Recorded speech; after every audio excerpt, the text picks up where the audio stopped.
Hello, my name is Jason Buck. I am a lifelong native of Palos Verdes, and I've been a realtor for over 26 years. And I just wanted to talk about the real estate market. What's happening? What are some of the nice homes that came out and sold right away? And what's some of the buzz around town? Now, this video goes from September 11th to currently today's October 4th.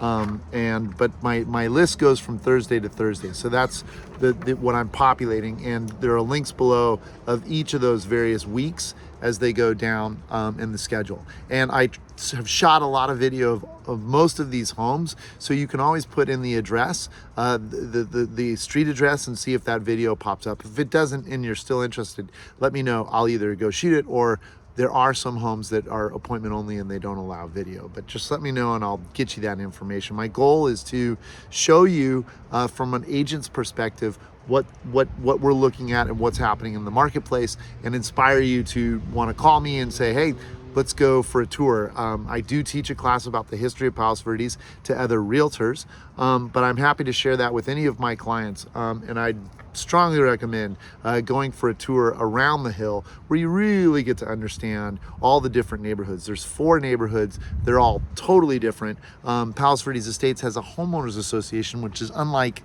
really anything. And it was the first planned community in the United States. Vanderlip, who bought Palos Verdes in 1913, was the one that started all that. And without going into a whole history thing, just know that I'd be happy to share these things with you. So going back, I went to Chula Vista for a week-long conference for CAR, California Association of Realtors, and then I went sport fishing. So I got a little mixed up with my other things and haven't done this for a little while, which is why I'm doing now 3 weeks. All right, looking back on November 11th to the 18th, what I like to do is tell you how many new listings came on, how many went into escrow, and how many sold, and which ones I thought were really special. So here we go. 47 listings in that week period, 15 new active with 6 reductions.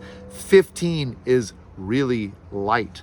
Keep in mind, this was right when they were about to have that interest rate reduction, and the news was all over it. They're like, at 11 o'clock, watch the news. We'll give you the latest about what the Fed decides to do. And they did lower a quarter of a point. But isn't it funny? The interest rates were actually better the week before, and then they lowered it. The interest rates went up.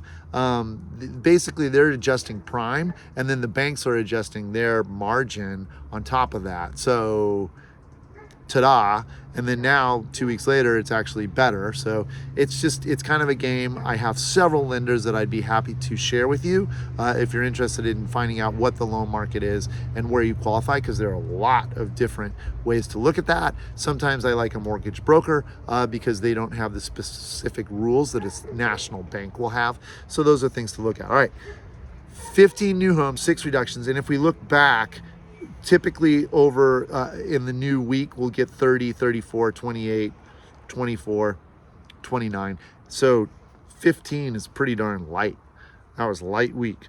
Of those that came out, 3321 via Lo Salvo looked really good, and 1409 via Davalos, which is a relist, but that also looks pretty good. Ones that went into escrow, there were 9, and one of them, one Crestwind, was a 5-bedroom, 5-bath, 4,160 square feet, priced at 3.698. It went in 6 days. I don't see a lot selling quicker than 6 days, but like your 6 and 7 days is fairly common for a fast sale.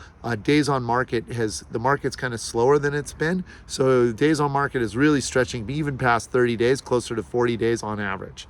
Out of that week, what sold, 21 homes. We had 3 homes sell less than a week. One of those sales that took a while to get was Maritime. 4181 Maritime finally sold for 1.6. That is a home that is located in the slide zone. Not technically, because that part of the street, it's in through the lower Portuguese Bend Beach Club, but it's to the left. I don't know of a home that's really had much damage in that area. To the right, you get down Yacht Harbor. I have a listing there. There's no real damage on that house as well. But down by the beach, you can see some homes that have been lifted and put on stilts. Yacht Harbor is still available. It's a pretty neat house, and it is a private beach down there. There is no other private beaches anywhere that I'm aware of, so that's a pretty special place. Another one that I was tracking quite a bit finally sold, 7292 Berry Hill. That's literally right behind us, behind that palm tree there. And that went for 2.229, listed at 2.3. So they took a little bit off and got that. Another one in that same neighborhood, so this is called Point Vicini neighborhood, 30433 Via Rivera. That was a remodeled home, and they listed at 249. They got 242, so not bad. So that's that week. We jump ahead from September 18 to September 25th. There were 26 new homes in the active category, of which 12 of those were price reductions. Of those, there was a pretty nice one on PV Drive West that came out, and also a really gorgeous one on Via Nogales that I'd like to see, but it hasn't been on open house yet. Don't understand why. I think open house, broker open and public open is a great way to go. But some agents think of a different way a method of marketing their homes. We had 14 homes go into escrow. One that was absolutely outstanding, 6790 Vallon Drive. That went in 6 days. It went into escrow. There were multiple offers on that property. I heard up to 10. So that was one that the public saw. It was priced at $2 million. So how could you miss it? And people were really excited about that ocean view and the potential to make that their own property. I heard there was up to 10 offers. I would assume that it went a good 200 or so over the asking price, maybe even more, and we won't know for another 20 or 30 days. 14 in escrow, let's hear sold, 16. 3 of those 16 in that week from 9/18 to 9/25 sold off market. And that's pretty interesting. That was Manitowoc, Saddleback for 4.137 and 116 Via Alameda. So there are agents that are networking and working to sell off market, and that's an interesting opportunity as I belong to a network group with other agents. If that's something that interests you, let's have a phone conversation about that. Jumping ahead to just this last week from September 25th to October 2nd, we had 31 new active homes. So keep in mind, 2 weeks ago I said active homes was at what did I say, 15? That was a really low week, and here we are at 31 this week. Although this week felt really light. I think this following week when I do this, we'll see that those numbers are really light, because last Tuesday, which is the broker open day, and maybe I should switch this whole thing to Tuesdays. Right now I go Thursday to Thursday. In any case, on Tuesday, there were really no new open houses. So that either is one, there wasn't a lot of new homes, or two, some of these people are not doing broker open. Once again, I don't know why. Let's see the houses, let's work together, and let's sell them. I don't understand that philosophy, but they're out there. Okay, so out of the 31 new homes last week, 14 were in price reductions. Some of the new homes, Paseo de la Luz, pretty interesting, right down here, right below us, like right about there. It's not on the front row, but it's in that oceanfront development, and it's priced pretty well. It's 6.5. Another one just sold in there, 20, I believe, Via del Cielo, sold for $5 million. That's low. So the upper market is coming down quite a bit. That I was really surprised to see that one go so low. There was also a new home that just came out on Marne, pretty steep, no backyard, but a big view. View really pushes people into these homes. So we'll see how that one tracks. We had 20 homes go into escrow. I congratulate myself. My Via Victoria went into escrow. That was a 4-bedroom in this neighborhood. We were listed at 1998, and we did pretty good. We got pretty close to that. So we're very pleased. We're going through our inspection period now. Also, there was one on Eastvale that sold in 4 days. And then we look at what actually did close sale, 14 homes. 417 Adam Marola was an off-market sale at 1.95. 2100 Chelsea sold. That was at 2.5. That was a pretty good one. Oh, and then that 20 Via del Cielo that I mentioned, 5.12 is what it actually went for. Crazy. And then one big one, 2008 Via Visalia, went at that 6.15 mark. So there are some things selling. A lot of these are taking a little bit longer.